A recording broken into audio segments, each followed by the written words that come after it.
Olá, tudo bem com vocês? Para aqueles que não me conhecem, meu nome é Cleiton Silva, sou a voz de rosto do podcast Brasileiro Gringo. Neste podcast nós conversamos, nós batemos um papo, entendemos, nós rimos e até choramos também com brasileiros que decidem deixar o Brasil e viver a vida aqui fora. Nós estamos precisamente na região parisiense e hoje esse bate-papo vai ser com a Maria.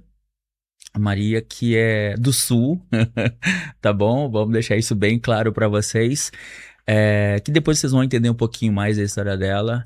E é sempre bom ter brasileiros por aqui. Maria, muito obrigado. Maria Paula, já começo te corrigindo que eu tenho um nome composto. Maria Paula, muito obrigado por esse momento, por estar aqui com a gente, por compartilhar com a gente um pouco da sua história, então, aqui no podcast.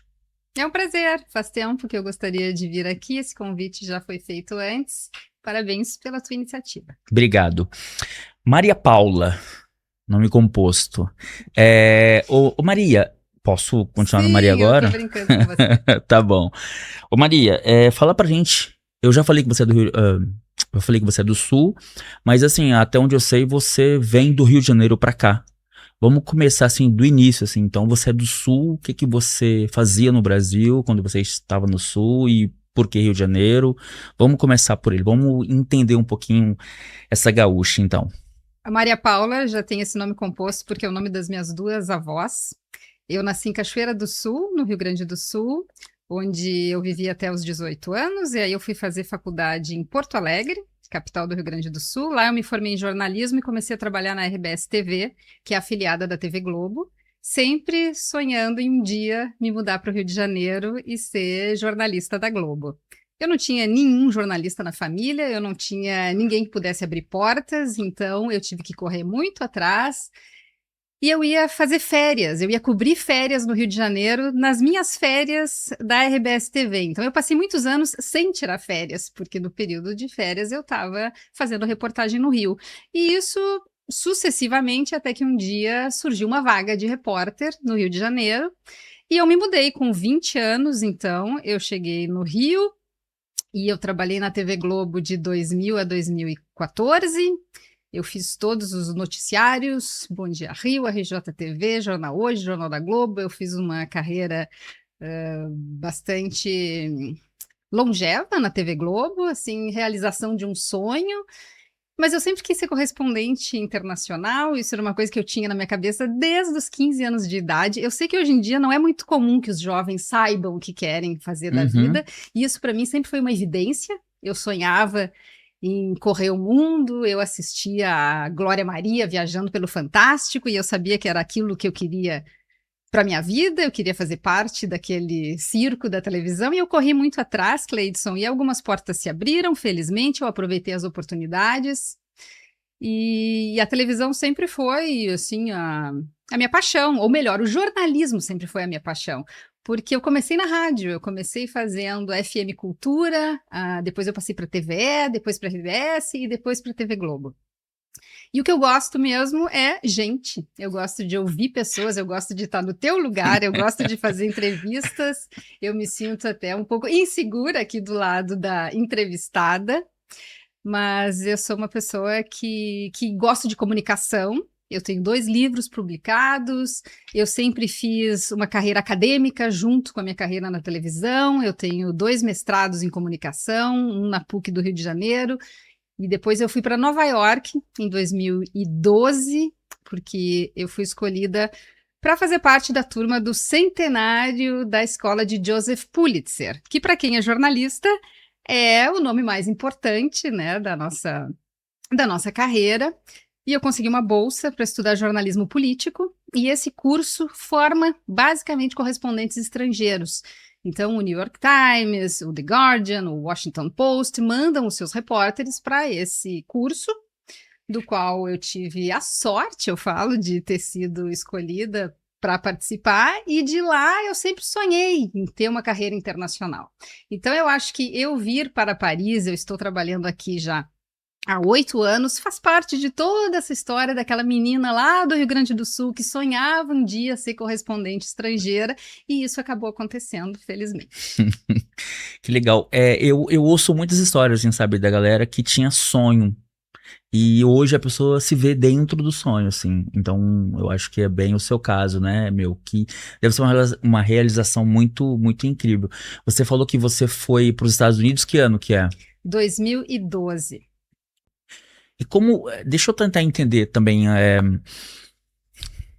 Primeira vez que você sai do Brasil, então, a trabalho, né? Para imigrar no local, então foi essa época. Eu fiz muita viagem como turista. Eu já Sim. tinha vindo à França Uhum. antes. Inclusive, a minha primeira experiência em Paris não foi boa. Falo isso tranquilamente.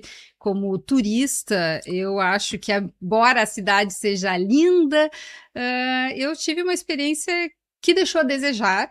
Então, eu não tinha essa vontade, eu quero muito ir morar em Paris e vai ser Paris é o meu destino. Não, eu queria realmente morar em alguma capital internacional. E eu sou casada com um francês, então o motivo de eu ter vindo para Paris foi porque meu marido, em um determinado momento, quis voltar para o seu país. E para mim isso significou abrir uma oportunidade nova, uma janela nova de conhecimento. Eu sou uma pessoa que adoro estudar, eu sou uma capricorniana, eu adoro trabalhar, e realmente eu dedico muito da minha vida ao meu trabalho. E para mim foi uma oportunidade, então vamos para Paris, por que não? Só que, Cleidson, eu não falava uma palavra de francês, e eu acho que Paris, para quem não fala francês e deseja se integrar, é muito difícil. Então, primeiro eu tive que aprender a língua, eu tive que correr atrás de toda a documentação. Então, o que eu te digo é que uma vez que tu consegue furar esse bloqueio e se integrar, Paris é sensacional. Aí ela te abre muitas oportunidades. Então, eu hoje tenho esse amor pela Uhum. França e por Paris. Hoje eu sou francesa. Eu recebi uma cartinha do Emmanuel Macron enviando a minha cidadania. Eu nunca vou Uhum. esquecer o dia em que essa carta chegou na minha casa, porque eu abri e dentro tinha a Declaração dos Direitos do Homem. Declaração Universal dos Direitos do Homem. Eu achei Uhum. aquilo sensacional, porque eu queria fazer parte de um país que preza pela igualdade, liberdade, humanidade. Inclusive, é a divisa também da bandeira do Rio Grande do Sul. Liberdade, Vocês têm igualdade e fraternidade. paternidade. Eles Tem tudo a copiaram ver. os franceses, verdade. Você tocou em vários assuntos agora, assim, que pra mim são bem interessantes. Eu gosto sempre de falar sobre isso, assim. Tem essa ideia, né, do parisiense, sobretudo Paris, num primeiro, já ia falar no approche, no primeiro contato, é ser meio complicado, né, da gente entender e se ver ali quando você não está de férias. Porque você está de férias, tá tudo bem, eu tô passeando, tudo bem, mas você chegar. E eu acho que uma das coisas que as pessoas mais um dos maiores problemas dos imigrantes, sobretudo nós brasileiros aqui, é essa parte de socialização. Enquanto você não fala a língua, enquanto você não tem noção do país, do que está acontecendo, você sofre muito aqui. Ao mesmo tempo que a França é muito parecida com a gente, porque somos um país latino, assim como o Brasil, a França é um país cristão, assim como o Brasil também é, então não há muita dificuldade cultural nesse sentido.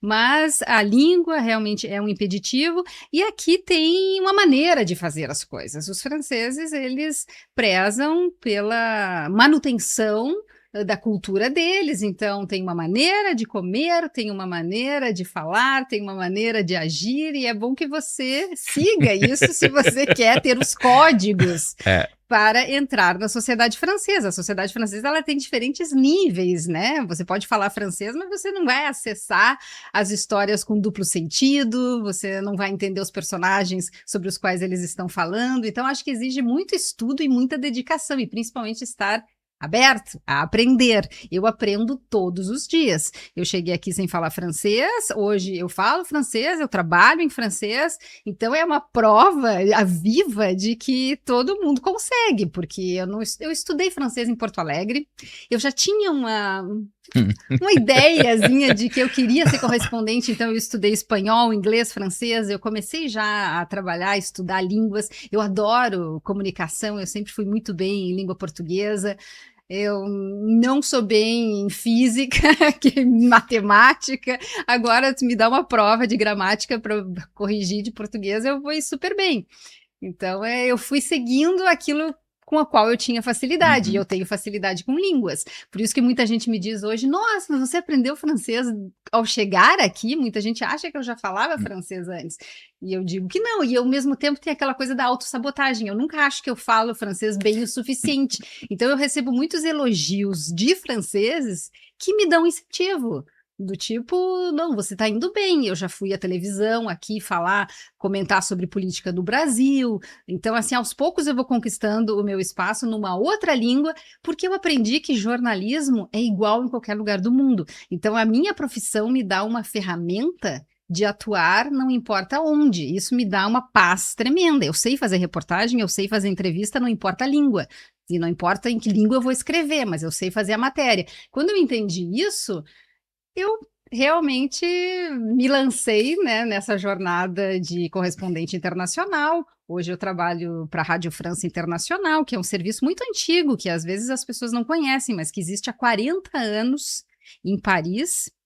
A Rádio França Internacional, ela tem uma audiência internacional, como o nome próprio diz, em 16 línguas. E uma delas é o português do Brasil. Então, eu trabalho com colegas que também são brasileiros, mas a gente transita em diferentes línguas também. Os nossos entrevistados são sempre internacionais. Então, nesse sentido, eu me sinto muito confortável hoje, sabendo que eu estou trilhando uma carreira para a qual eu direcionei os meus primeiros passos lá atrás. Que legal. Você falando de entrevistar as pessoas em francês, dessa coisa, eu me lembro, a primeira vez que eu fiz um podcast em francês, no começo, eu me senti muito, será que eu vou dar conta? Será que eu consigo? Será que vai sair? Não vou ficar limitado nas minhas palavras ou no que eu, sei lá. Mas não, me senti muito à vontade, assim, depois que eu percebi que, não, tranquilo e tem aquele, sabe, aquela coisa de segurando no começo, depois eu fui me soltando, quando eu vi, falei, cara, tô hiper bem, tá legal.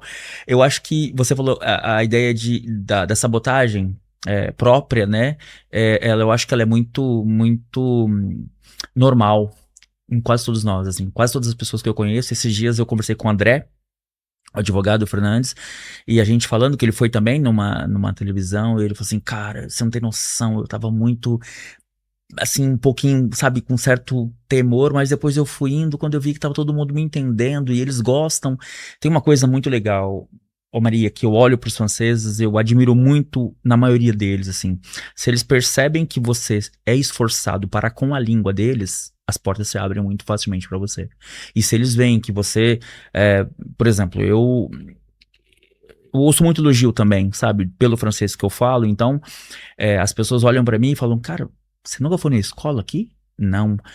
Isso só me dá mais entusiasmo ainda, sabe, de traduzir, como a gente tá falando aqui no off, traduzir minhas músicas, eu pego Stromae, tem um monte de música, até de músicas que putz, nem tá tanto assim na moda, eu pego, vou traduzir, porque tem várias palavras que eu não entendo. Mas o problema é que a gente às vezes inventa palavras que não existem, né? Você acaba adaptando tudo, afrancesando o vocabulário português e há muitos falsos amigos, né? Que são palavras que se parecem, mas que não tem nada a ver uma com a outra. Então, às vezes, tem mico, né? Tem momentos em que você acha que tá arrasando e a pessoa tá, mas o que ela tá dizendo? O que é isso? Mas, como tu disse, é a tentativa e acerto, né? E assim, eu acho que essa coisa da língua no início foi bastante difícil no sentido de que me bloqueava. Eu estava numa mesa com muitos franceses e eles falavam todos inglês apenas por causa de mim. Então aquilo fazia eu me sentir um pouco mal, porque eles queriam que eu participasse da conversa, e aí eles começam o papo em inglês e dali a 5 minutos já está todo mundo falando francês e você tá lá perdida, louca para falar, você tem muita coisa para participar, mas não consegue ser ativa, ser você mesma noutra língua. Então, os primeiros anos foram difíceis, e aí eu acho que agora, com o tempo, eu já me sinto muito à vontade e eu me sinto realmente francesa. Hoje, franco-brasileira, obviamente, meu coração é brasileiro, eu torço para o internacional, não vem me perguntar qual é o meu time na França, porque eu não tenho. Então, eu sou, assim, muito brasileira quando eu estou no Brasil, mas eu já sou bastante adaptada também à vida aqui na França e às dificuldades, que às vezes os nossos parentes vêm para cá e não entendem como é que o restaurante fecha às 2 da tarde. Fecha, só vai abrir de novo às 18, 10h30 às tá 19. tudo fechado. Então tem uma série de coisas assim que talvez me incomodassem como turista, mas que hoje eu entendo que faz parte da legislação trabalhista, faz parte de uma série de acordos profissionais. Então, assim, não adianta chegar aqui e querer viver como se estivesse no Rio de Janeiro, porque são cidades completamente diferentes. E também quando me perguntam, mas você gosta mais do Brasil ou da França? Não tem como responder, são extremamente diferentes. Quando eu estou no Rio de Janeiro, eu amo o Rio de Janeiro, eu adoro o Brasil. Mas quando eu estou aqui, eu não fico pensando na praia de Copacabana que me faz falta. Não, eu toco a minha vida aqui. Então eu tento tirar o melhor de cada lugar onde eu tô, e assim eu tenho vivido, com um pé lá, um pé aqui. Eu viajo muito para o Brasil, eu leio a imprensa brasileira todos os dias, eu estou por dentro do que acontece lá. O Brasil tem um noticiário muito doméstico, tem muita coisa que gira em torno do que acontece lá, tem pouca discussão sobre o internacional, né? As notícias internacionais com as quais eu trabalho ocupam uma pequena parte do noticiário brasileiro. Então, quando eu vou para o Brasil, eu penso assim, nossa, mas ninguém fala do Vladimir Putin, mas ninguém está falando do Volodymyr Zelensky. Por quê? Porque né, essa guerra está longe do Brasil. Então, o Brasil tem a sua grande vantagem de ser essa ilha gigantesca lá no hemisfério sul, e hoje eu percebo que realmente a gente está longe. Quando eu estava lá eu não sabia disso, e aí eu começo a olhar o mundo a partir de uma perspectiva europeia. Isso é curioso, quando eu morava em Nova York eu tinha certeza que o centro do mundo era Nova York e os Estados Unidos. É como se tudo fosse visto a partir da visão americana. Agora que eu estou aqui na Europa, que eu estou exatamente entre os continentes, e tem a África aqui pertinho, né, e tem toda a Ásia aqui no outro lado, no leste, e aí tu vês realmente que eu já acho hoje que a Europa, e com a saída do Reino Unido, né, da União Europeia, a França ocupa um papel super relevante hoje em dia. Então eu estou muito feliz de estar aqui, porque eu acho que é aqui que as coisas estão acontecendo nesse momento. França e Alemanha, né, o casamento que ainda hoje toca a comunidade europeia. Exato. A gente passa a entender melhor, assim, sabe, alguns assuntos só saindo do Brasil. Você tocou numa coisa assim maravilhosa, assim, e eu olhei pra isso e falei assim, meu Deus, a gente acha que o mundo tá pra aquele lado, e na verdade tudo sai a partir daqui. Você pode ver, as guerras estão acontecendo, a gente vai entrar daqui a pouco nesse assunto que tá, né, tá fervendo agora isso, mas assim, as guerras, elas, entre aspas, elas estão ligadas aqui a isso tudo. Por exemplo, toda a exportação de petróleo que foi bloqueada agora, grande parte dela vem pra cá. Automaticamente a França vai ter que entrar nisso agora, vai ter que, sei lá, ter que se intrometer na coisa, mesmo que eles não queiram, porque vai faltar aqui, vai complicar, enfim. Mas eu acho que quando a gente tá no Brasil, a gente perde um pouquinho dessa, sei lá, ou a gente nem tem um pouquinho dessa visão desse mundo, de como as coisas são. Como você falou, essa ilha lá embaixo, eu acho que, assim, o meu amadurecimento como pessoa, como cidadão, que hoje eu me considero cidadão francês, ele tá muito ligado a eu sair do Brasil, trazer muitas coisas boas que nós temos como pessoas lá embaixo, no Brasil, e me conectar com eles aqui, entender outras realidades. Poxa, a gente fala muito sobre, os portugueses foram lá e fizeram isso, isso, isso. Aí você vai ver, você chega em Portugal e eu vivi lá, tem um povo extremamente sofrido.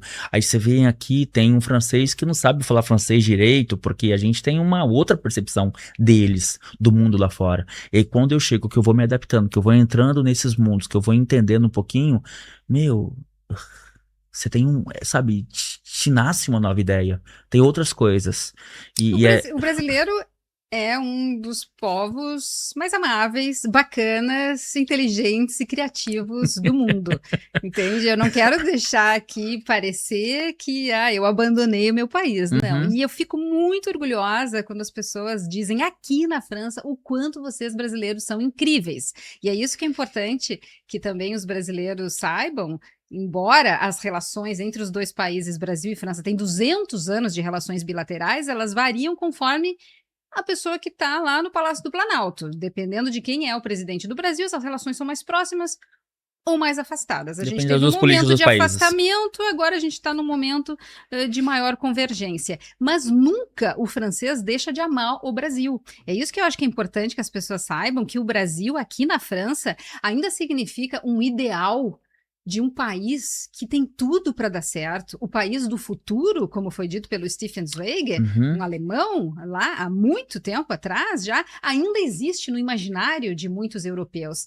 Não pelos índios que eles trouxeram para cá à força e exibiram aqui, né, até como sendo quase como animais. Eu não gosto dessa história, isso é realmente, de certa forma, revoltante. Mas eu entendo que os franceses tenham dificuldade em aceitar que algumas coisas no Brasil não deram certo. É como se eles não aceitassem que lá existe uma corrupção tremenda, que existe uma violência fenomenal, que você corre risco no Rio de Janeiro de bala perdida, quer dizer, não tem guerra, mas tem guerra. O Brasil é um dos países com mais mortes violentas do mundo. Então, isso é uma coisa que eu acho que é importante que os brasileiros saibam, que poderia ser melhor ainda do que é. E aí, quando a gente vem para cá, a gente sente principalmente, ai, coisa boa, segurança. Ai, coisa boa poder andar na rua com o meu celular sem medo de ser roubada. Ai, coisa boa o hospital que funciona. Ai, coisa boa a escola que é de graça. Tudo que tem na Constituição brasileira, mas que não é colocado em prática. Então, esse estado de bem-estar social francês, aliás, é um dos poucos países do mundo que ainda consegue manter e luta para manter isso. Então, isso é uma coisa que eu admiro muito na França, é essa preocupação com o cidadão, preocupação com a família, preocupação com o estrangeiro, com o imigrante, queiram ou não. A extrema-direita está aí justamente para dizer que não se deve tomar conta dos imigrantes, né? Vamos mandar essas pessoas embora. Só que a França, a França é um país que se formou em cima de receber, de agregar, apesar de ter sido imperialista. Então é muito dúbio, assim, né? A história nos mostra que houve momentos houve momentos que justificam toda essa conversa que existe hoje, né, do não colonialismo, de recontar a história, mas eu acho que a própria França já sabe disso, está devolvendo máscaras que foram roubadas da África, está devolvendo obra de arte para vários países. Eu acho que a evolução, isso faz parte do crescimento da humanidade como um todo.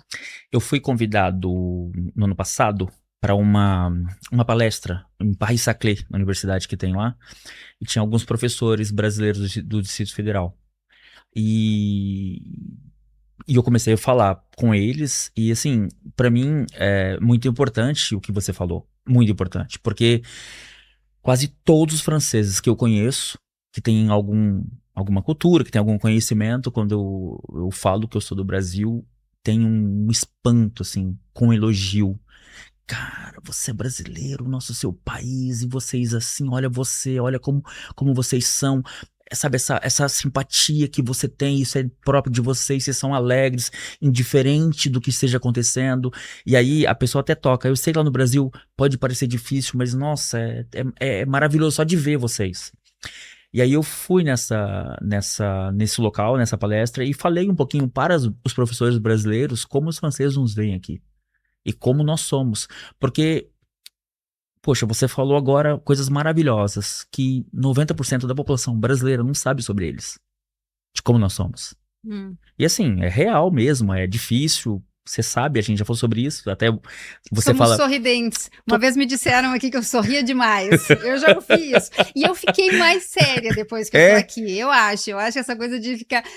olá, você chega assim, sempre sorrindo. Eu acho que a França, ela te dá uma seriedade que acaba sendo bom no sentido de que, não precisa também ser tão aberto, né, com as coisas. Sabe como eu começo a enxergar hoje?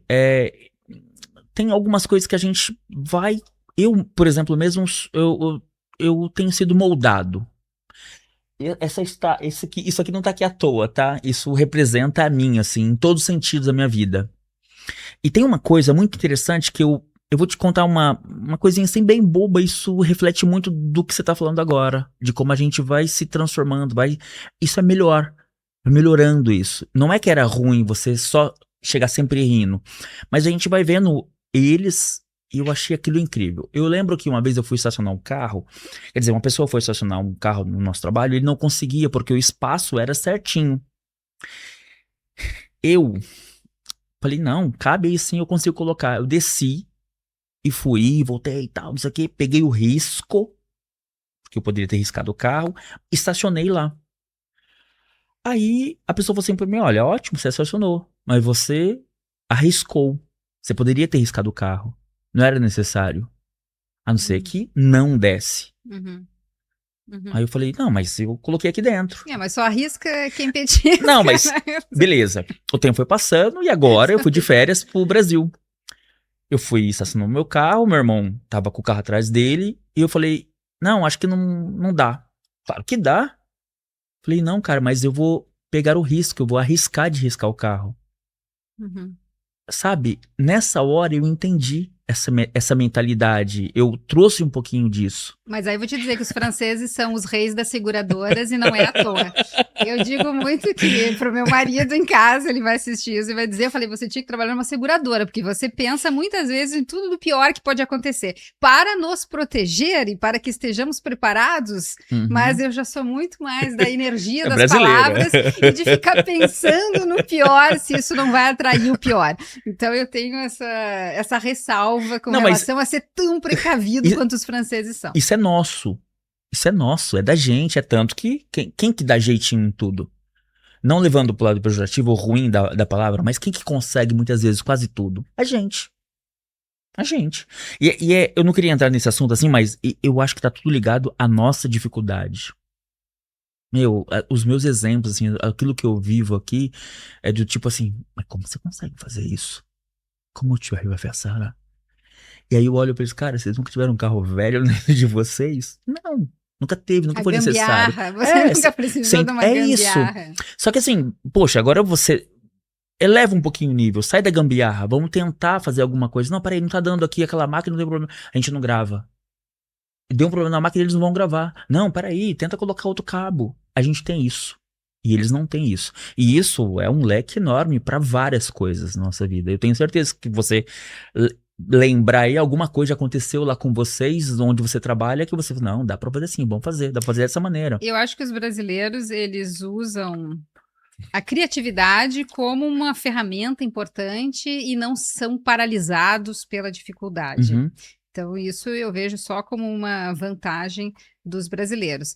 Agora, tem também aquilo que a gente conhece pelo que o Nelson Rodrigues escreveu do famoso complexo de vira-latas. uhum. E uma vez eu comentei, quando eu estava cobrindo os Jogos Olímpicos 2024 de Paris, eu disse: se o Brasil conseguiu fazer, é claro que a França vai conseguir fazer. Isso gerou críticas na rede social. Algumas pessoas me disseram, é a frase típica do complexo de vira-latas. Mas não, é verdade. Se com todas as dificuldades do Rio de Janeiro a gente fez Jogos Olímpicos em 2016 maravilhosos, como que a França, com toda a capacidade e a técnica, as ferramentas, é organizado. A Claro. verdade é que a França é um país organizado. É um dos mais desorganizados, se você for comparar com o norte, né? Uhum. Com Suécia, Finlândia, Leste. Noruega. Uhum. É claro que aqui é latino, né? Eles já acham que estão mais perto da Itália, Portugal, e que aqui é uma Espanha. baderna, né? Para os holandeses, a França é uma grande baderna. Alemão, Para então. os brasileiros, a França é extremamente cartesiana e organizada. O modo Uhum. de fazer tudo, eu já falei isso. Então, nesse sentido, eu acho que não é complexo de vira-latas. Eu sei muito bem de onde eu vim e eu acho que isso só me torna mais forte. Não é que eu esteja desmerecendo o meu país, eu estou dizendo, olha, a gente é capaz de fazer coisas incríveis com a nossa criatividade e pouquíssimos recursos. Na verdade, eu estava querendo elogiar o meu país e soou como uma crítica. Eu entendo isso, entendi. Mas é que assim, ó, a pessoa que fez a crítica, essa pessoa possivelmente tem esse complexo. É alguém Ela do Brasil. sentiu. Então, mas ela É. sentiu isso. Você tá entendendo? Tem essa coisa. Eu tenho algumas ideias que eu tenho desenvolvido, assim, sobre o preconceito, sobre o racismo, sobre várias coisas que tá muito, para nós brasileiros, sobretudo para aqueles que não têm um sobrenome europeu, por exemplo, está muito ligado à colonização. Toda a Uhum. nossa história é ligada a isso. Então, hoje eu consigo conversar com as pessoas e a gente consegue enxergar exatamente que, olha, Vou te dar um exemplo. Eu tinha vergonha quando eu estudei e tive o privilégio de estudar numa escola particular. E eu tinha uma certa vergonha do meu nome de família. Porque eu estudava com família Baltz, família Yagoshi, família Bittencourt, família, sei lá, várias famílias, que eram todas europeias. E para agregar a isso, eu era o único mulato da classe. Essas coisas que nós temos ainda. Muito. E aí é uma vértice para os dois lados. Por quê? Porque aquele que tem o sobrenome fulano de tal, ele se acha muitas vezes melhor do que aquele que tem o Silva. Ou, sei lá, Jesus, que seja o sobrenome da pessoa. E eu comecei a notar isso, que eu tinha esse problema. De olhar para isso como um problema. Eu tenho vergonha disso. Até o tempo foi passando, eu fui entendendo a minha história, eu fui entendendo de onde eu vim, quem eu sou. Eu não tinha noção e ciência de que a família da minha mãe, eles são índios. A minha bisavó foi laçada no mato, no extremo norte de Minas Gerais. E do outro lado são portugueses e espanhóis que foram para o Brasil. Então, quando eu cheguei em Portugal, que eu me senti extremamente em casa, sabe? A energia daquele lugar era minha. Aí eu fui entendendo, fui estudando, fui entendendo aquele povo, depois aqui na França fui entendendo as minhas origens, as coisas começaram a mudar. Eu tive uma outra percepção sobre o Brasil, sobre a nossa gente. Agora, quer ver uma coisa engraçada sobre os nomes? Eu tenho um sobrenome alemão, porque eu sou do Rio Grande do Sul, e um sobrenome português, né? Então, eu sou Schmidt Carvalho, e depois eu casei, eu tenho um sobrenome francês. Mas aqui na França, esse sobrenome Schmidt causa uma certa dificuldade no sentido, os seus parentes foram para o Brasil antes ou depois da guerra? Eu nunca parei para pensar e isso nunca foi uma questão no Brasil. A gente não tem esse apego à Primeira e à Segunda Guerra Mundial como eles têm aqui na Europa. Porque a gente não lutou as guerras, né, Maria? Né, caíram do Mirador. Que história é essa? Cair do Mirador? Depois você vai entender que é uma relação com os nazistas, com a guerra. Então, existe uma coisa arraigada aqui, então, pro bem e pro mal. Então, às vezes, ser Schmidt também não é Pode muito ser, bom. Depende do local e circunstâncias. No Brasil é maravilhoso. Aqui você vai ter sempre um problema. Vão te olhar com outros olhos. Essa mistura que existe. Esse dia eu estava vendo uma reportagem com Santos Dumont, aqui na França. Adoro. Nossa, eu não sabia. Eu fiquei... Ele amarrava balão no Champs-Élysées, na casa dele. E assim, a maneira que os franceses olham para Dumont é incrível, assim, como eles falam dessa versatilidade, sabe, essa vontade de dar certo, de tentar várias vezes. Por mais que venha de famílias francesas, também que foram para o Brasil há muitos anos atrás, ele nasceu naquele lugar e você vê o brasileiro Santos Dumont já naquela época. E o francês já tem uma admiração por ele naquela época. Sabe como chama esse relógio? Dumont. Dumont, é homenagem... E eu escolhi porque era o único modelo que tinha a ver com o meu país, com o Brasil. E é o primeiro relógio de pulso da história. Então, foi feito exatamente para ele. Super legal. E a gente estava falando sobre essa ligação Brasil e a França. É incrível que a gente sempre se ligado com a França. Sempre, desde muitos anos, muito atrás. E tem uma coisa também que eu gostaria de pontuar, assim, Maria. Você falou sobre o Brasil ser um país novo, né? Bem... Novíssimo, 1500. Então... Eu estava em Rennes no fim de semana passado, e aí tinha uma casa, a Colombage, e lá estava a data da construção da casa, 1505. Aí que curioso, as pessoas já moravam nessa casa quando o meu país estava sendo descoberto. Eu acho que tu tem uma noção do tempo, assim como quando eu fui para o Egito e para a Índia, eu percebi que os prédios são de 4.000, 5.000 anos. Então tudo é uma questão de perspectiva. Quando eu voltei nesse assunto, porque assim, você conhece Béziers no sul da França? Não. A vila de Béziers tem 2.700 anos. Quer dizer, eles vão comemorar agora, daqui 2 anos, acho que 2.700 anos. Uma cidade tem 2.700 anos. A gente tem 300 anos de proclamação. Nem 300 anos a gente tem como república. Nem isso a gente tem ainda. Então, assim, quando as pessoas tentam querer ou comparar ou querer... Não tem como. É injusto, tá? A gente é embrião ainda na coisa. É claro que, poxa, poderíamos estar num outro patamar, num outro nível, mas, enfim, sem contar as medidas, as dimensões do Brasil. Cabem 16 Franças no Brasil. Você pega você pega um trem Aqui, putz, dá 4 horas, você tá na Suíça, sabe? Dá 6 horas, você tá em Bordeaux, você tá lá embaixo, no sul da França. Poxa, o Brasil, meu, você tem não dá nem pra gente falar, até a Europa inteira. Você tem que sair de Portugal e ir lá no meio da Rússia pra ter Eu não sabe, conheço o Brasil inteiro, você conhece o Brasil o todo? Brasil todo não. Eu Pois conheço é, bastante, então. bastante Tem lugares, franceses que mas conhecem mais o Brasil do que do que muito brasileiro, porque eles são Exato. pessoas que viajam. Tem francês em todos os lugares do mundo. Agora eles imigram pouco, eles vão e Uhum, voltam, né? Porque realmente aqui é muito bom. Eu entendo que os franceses são viajantes, mas são poucos os que ficam. Tem comunidade francesa em tudo que é lugar. Tem muitos franceses no Brasil. Eu uhum, convivi muito com os franceses no Brasil e convivo até hoje. Aqui na França tem muita gente da comunidade de São Paulo que eu me dou bem. Mas o fato é que eu acho assim que o Brasil e a França são incomparáveis, mas são amigos há muito tempo. Eu acho que é isso que as pessoas têm que saber. E os brasileiros, eles gostam da França. Eles podem não estar gostando no momento, porque eu acho que tem um pouco de bode, desculpa uhum. usar essa palavra, em relação a talvez algumas medidas do governo do presidente Emmanuel Macron. E muito disso em razão do Brasil ter virado a chave para a extrema-direita num determinado momento da sua história. Então, eu acho que isso ainda é muito recente.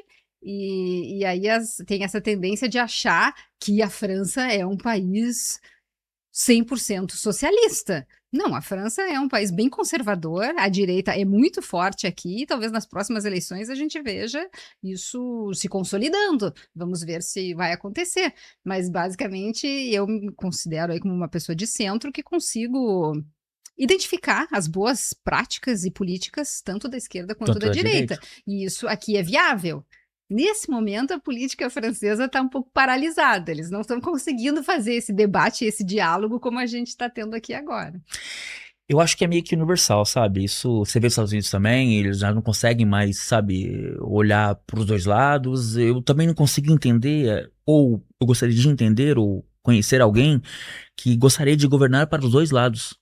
Em diferentes dos países, tanto aqui na França, que a gente vê uma direita, né, que começa a colocar as garrinhas para fora, um pouco mais forte, porque Le Pen, seu pai e a tia estão aqui já há Mas muitos aí é a anos. extrema-direita. A direita sempre foi forte na França. Eu acho que o que está acontecendo de diferente É é que a extrema. extrema-direita, né, saiu do armário, como se diz, normalizando uma série de coisas que para os conservadores da França eram impensáveis. Né? Esse ataque aos imigrantes, a maneira como se lida frontalmente, como se os imigrantes fossem o problema da França, o que não é verdade. Aqui eu faço questão de dizer isso, tem que olhar os números, né? A França não tem um excesso de imigrantes, existe um discurso, né, de que vai ter uma substituição da população francesa branca pelos muçulmanos. Isso é um discurso que tem que ser combatido porque não é verdade. Os muçulmanos têm muito mais filhos do que os cristãos, mas em nenhum momento está ameaçada a população francesa de sumir, desaparecer do mapa. Então isso ganha muito like nas redes sociais, tem muita gente que bota lenha nessa fogueira, mas eu gosto de ver os números, eu sou jornalista, eu Uhum, vou lá nos uhum. dados, né? A população francesa ainda é majoritariamente cristã, católica e bastante conservadora. É que, sabe como eu consigo enxergar isso? É que quase sempre, até no Brasil é muito parecido assim, sabe? As pessoas que gostam muito de fomentar algumas coisas que não são realidade, eles falam muito alto. E às vezes parece que é isso. É igual que na França, se fala muito sobre isso às vezes. Aí você vai pro dia a dia, pra vida como ela é, porque uma coisa também é o que as pessoas vivem falando, outra coisa é o dia a dia. Você vê que não é isso mesmo, não tem esse porquê. Eu não sei como você enxerga isso, assim. Às vezes eu fico olhando pro Brasil, até pra mídia do Brasil, assim, tem muita gente com conhecimento que eu fico, meu, as pessoas sabem falar sobre Israel, sabem falar sobre Irã. Cara, a gente que tá aqui, que tá próximo a comunidades do Irã, Afeganistão, que estamos próximos à comunidade, a gente não sabe, não tem tantas informações sobre o que acontece lá, e aí a mídia do Brasil, ou algumas pessoas, não sei de onde eles conseguem algumas informações, começam a falar algumas coisas, meu, como assim? É igual você tá falando agora. Não, mas é que o Brasil tem a maior comunidade libanesa do mundo, o Brasil tem a maior comunidade japonesa do mundo, o Brasil é um pouco do mundo em si. Eu Nele. acho que vem muito daí também essa Mas questão criar de... informações, criar ideias, eu acho meio estranho. Não, mas é que a gente está num momento de pseudo-verdades e complotismo e no mundo inteiro. Você acabou de falar isso, então faz parte do nosso papel de comunicadores trazer os fatos e a verdade à tona. Uma coisa é uma jornalista trazer uma informação. Outra coisa é um cara abrir um canal no YouTube, nunca saiu do Brasil e começar a dar informações sobre Israel. Mas isso ou a faz favor parte de do Israel ou momento que contra a gente Israel. vive, em que todo mundo tem um celular e todo mundo vira um repórter, né? Eu acho que é uma overdose disso, tem muita notícia errada, e eu tenho a impressão de que no futuro os jornalistas e os repórteres sérios vão voltar a ter mais audiência, porque as pessoas vão estar tão saturadas de mentira e de não saber o que é mentira e o que é verdade, que a escola de Joseph Pulitzer vai pagar e vai valer a pena, que é o que ouvir os dois lados, dá ao leitor e ao ouvinte o máximo de fatos possíveis para que ele entenda aquela história como ele quiser. Eu sigo muito uma linha do jornalismo americano, muito mais do que a França. A França é um país em que tem jornais de esquerda, jornais de direita, e a pessoa que compra o jornal sabe o que ela vai ler ali. A gente não, a gente no Brasil, a gente tem uma tendência a fazer um jornalismo mais neutro, que por si só todo mundo vai me dizer não existe objetividade. Aí eu vou trazer um conceito da escola de comunicação, que é a objetividade foi criada porque a subjetividade faz parte do trabalho jornalístico. A partir do momento que você vai editar a minha entrevista, você vai escolher a minha fala, você vai escolher para que lado eu estou olhando da câmera. Então não tem como a nossa profissão de jornalista não ser subjetiva. Uma vez que ela é subjetiva, foram criadas regras, como a técnica da entrevista, a técnica da edição, a deontologia do jornalismo, para neutralizar o máximo possível essa informação. Então, o que diferencia a gente do jornalismo americano é que o jornalismo americano é muito mais literário. Você vai ler o New York Times, se isso aqui fosse uma reportagem do New York Times, eu ia começar escrevendo numa sala escura de cortinas negras e com uma iluminação direta. O Cleidson me perguntou, né? Não, no Brasil não, no Brasil a gente já vai direto. O Cleidson perguntou e ela respondeu.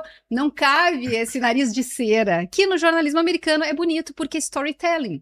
Então eu gosto muito de estudar comunicação por isso. E aqui eu estou num país em que o jornalismo é bem direcionado e ele diz para onde ele está indo. E o leitor compra se quiser. Então ninguém está sendo enganado. Entendi. E a gente no Brasil? Eu acho que no Brasil a gente tem... Eu sou uma defensora do jornalismo... raiz do jornalismo no sentido de que a gente tem que tentar ser mais neutro. Eu trabalhei 15 anos na TV Globo, então muita gente hoje está contra a TV Globo. Eu aprendi muita coisa lá, eu não falo mal da casa onde eu aprendi a trabalhar, e eu acho que tem bons profissionais em todos os lugares no Brasil. Eu defendo os jornalistas porque eles defendem a verdade. Existe uma coisa que é a deontologia, que é a promessa que você faz no dia que você recebe o seu diploma de jornalista de defender a verdade, nada mais do que a verdade, nada além da verdade. Assim como um médico vai defender que vai salvar a vida do paciente até o último minuto. Então, quando você assume que o jornalista está mentindo, que ele é pago para falar o que ele está falando, você está eliminando o juramento do jornalista. Então, assim, me dói, e isso acontece na minha família, acontece nas pessoas no meu entorno, de dizerem que a imprensa está desacreditada. E por isso que eu te digo que no futuro, com tanta mentira, eu acho que as pessoas vão acabar voltando para o site do New York Times, para o site da RFI. Quem sabe? Fazer uma pub agora aqui. E quando você chega aqui, você começa a trabalhar com eles, existe alguma diferença? Se bem que você está quase sempre com brasileiros ou não? Tem alguma diferença? As tratativas, o jeito de falar? Ou não? É muito parecido? É o que eu te digo, eu acho que fazer jornalismo é igual em qualquer lugar do mundo, depende das perguntas que você vai fazer, as respostas que você vai ter e o texto que você vai escrever em cima disso. O que muda hoje a nossa profissão é o uso da inteligência artificial, é o uso das ferramentas, é a tecnologia que muda. Antigamente eu saía para fazer reportagem com um cinegrafista, um auxiliar de luz, um auxiliar de áudio e um motorista, uma equipe de 5 pessoas. Hoje em dia você sai uma pessoa com o seu celular e vai fazer o mesmo trabalho de 5. Então, o que está acontecendo é uma precarização gigantesca do nosso trabalho. Mas, se você não se adaptar, também você vai estar fora do mercado, né? Você está aqui fazendo o teu podcast, você está investindo. Eu acho que não dá para ficar querendo que as coisas sejam como elas eram há 20 anos. Gente, a gente está em 2023. Eu me mudei para o Rio de Janeiro para trabalhar na Globo no ano 2000. Então, assim, muita água já passou embaixo dessa ponte para eu dizer que, eu não vou mudar. É impossível. Se eu não mudar, eu tô fora do jogo. Então, nesse sentido, eu acho que está sempre se adaptando. O que tem de diferente aqui é a língua, né? A maneira de escrever, talvez uma forma mais formal, eu acho, né? O jornalismo brasileiro é muito Cleidson, e aí, Cleidson? Não, aqui seria, né, Silva, te chamariam pelo teu sobrenome, Monsieur Silva, e não o Cleidson, né? O jornalismo do Brasil virou muito apelidinho para cá, apelidinho para lá, então eu não sei até que ponto isso é bom também, cria uma certa descontração, né? Mas que a descontração fique só nos pronomes e na maneira de se chamar e não na apuração, que eu acho que é isso que não pode deixar para trás. Apurar bem, não dizer bobagem.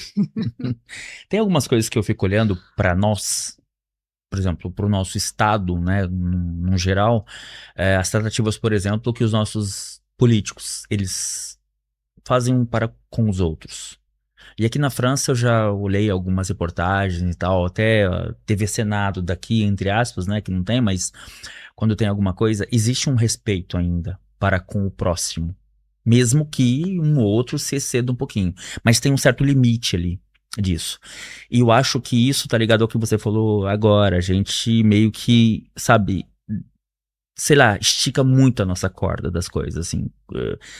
Esse dia eu tava vendo um debate presidencial no Brasil. Meu Deus, não é possível que isso é um debate presidencial. Não se discutem ideias. O que eu vejo de problema no Brasil é que não se discutem ideias conceituais para a solução dos problemas. Existem ataques ideológicos e muitas vezes pessoais de um ao outro.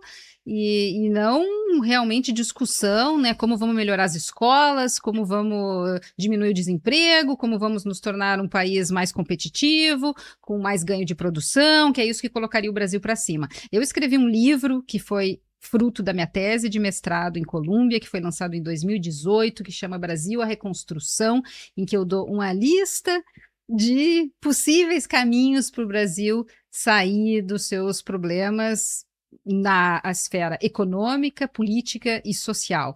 Na social, a gente falou aqui um pouco do complexo de vira-lata, eu incluiria o jeitinho brasileiro, né, que acaba às vezes atrapalhando. Na política, a corrupção, que a gente aceita como sendo normalizada, e econômica, a gente ainda é um país muito isolado.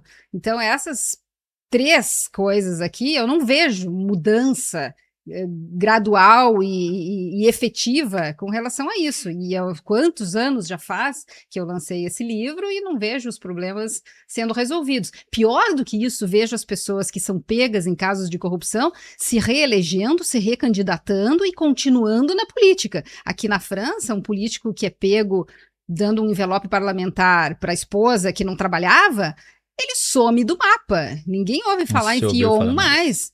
Entendeu? Uma pessoa que ia ser praticamente presidente da República. Ele ganha, com certeza. Então, o que acontece talvez seja a vergonha e a cara de pau. A gente no Brasil, a gente vai empurrando as coisas. Aqui não, aqui existe uma coisa chamada serviço público, aqui existe uma seriedade maior e existe um Estado que avança independentemente dos políticos. É isso que é o mais importante, eu acho. Por que a França funciona? Porque o Estado francês, ele é consolidado e ele avança. Independentemente de quem vai estar no poder, as coisas continuam funcionando. Agora, demorou muito para a gente ter um orçamento, né? Porque os deputados não conseguiam, não aceitavam o que o primeiro-ministro propunha, houve muitos bloqueios na Assembleia Nacional. O que eles fizeram? Eles repetiram o orçamento do ano passado para que o Estado não pare. Então é assim, o Estado francês não para. E aí é uma pena que nesse momento a política francesa esteja sendo muito mais de embate do que de conciliamento. E aí o Parlamento Europeu nos ensina muito, que são grupos mais heterogêneos, mas que votam juntos dependendo de cada assunto. Eu acho que esse é o futuro, né? A tendência é, com relação a uso do glifosato, a gente vai votar dessa forma. Com relação a fechamento de fronteiras, vota dessa forma, entendeu? Porque as minorias vão ganhando muito espaço, e aí cadê a maioria e o consenso? Então eu acho que o importante é a gente estar no momento que a gente precisa ter consensos e menos briga. Mas até aqui na França, as coisas começam a ficar mais difíceis nesse sentido. Você falou uma coisa bem bacana, assim, eu já pensei várias vezes, assim, de olhar para o Brasil como uma União Europeia. E aí quando você fala que tem, né, poxa, dá pra gente sentar aqui e conseguirmos ideias, ou, por exemplo, a Segurança Social, ela é mantida pela União Europeia.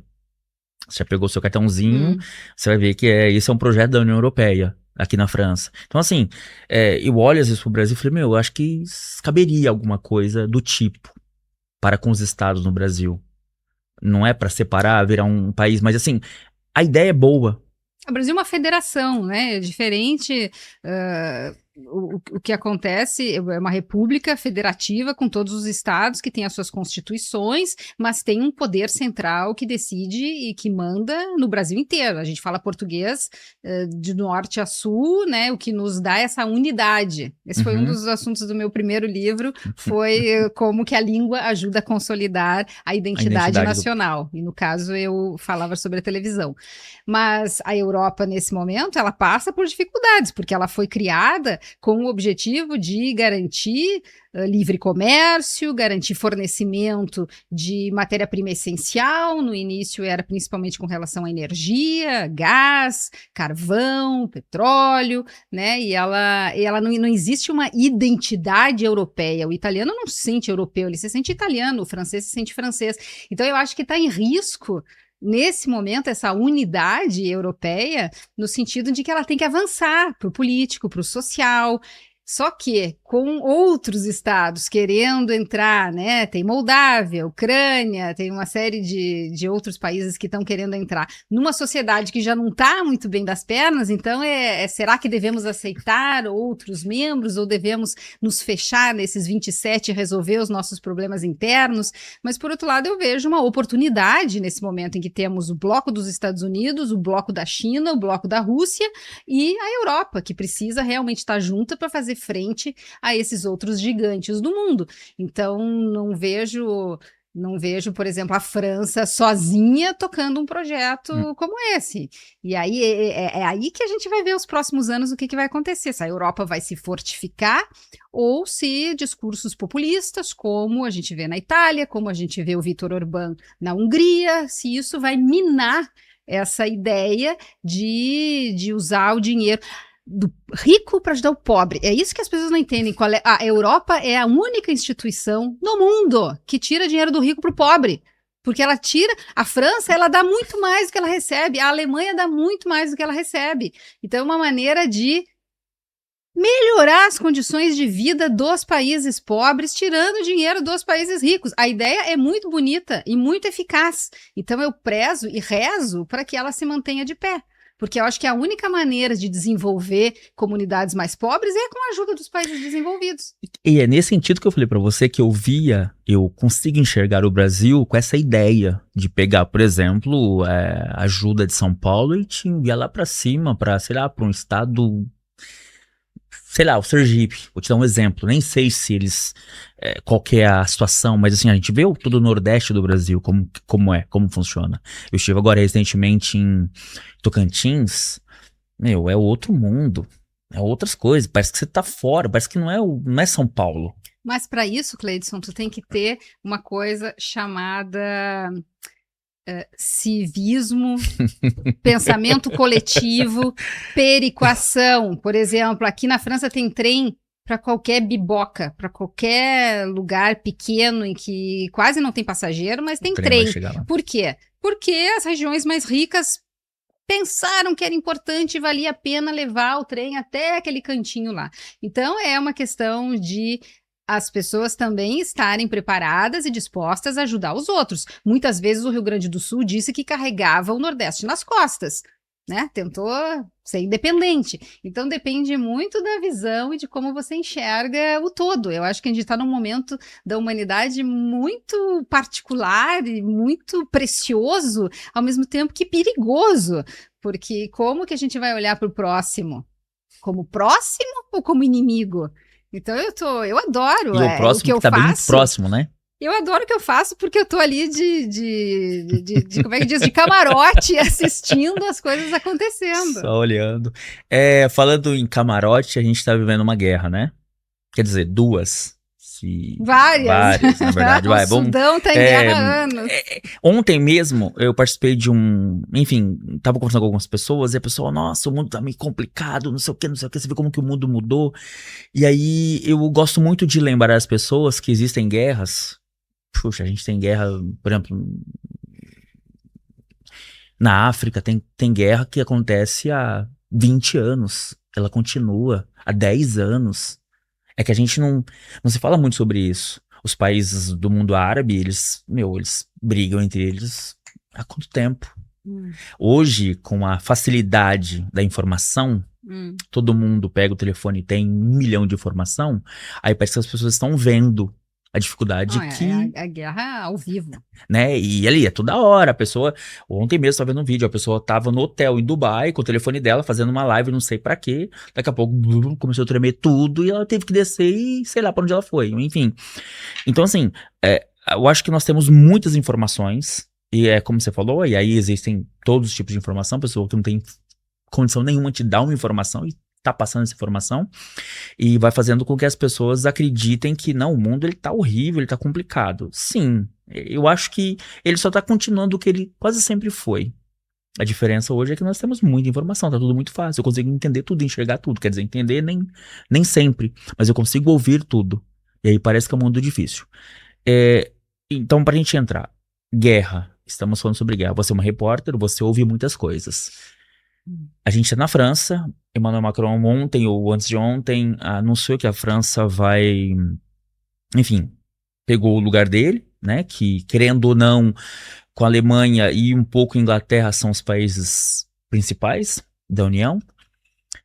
Como que você está enxergando essa entrada, assim, devagar da França nessa guerra? A gente entra, a gente não entra? Como que você está enxergando isso?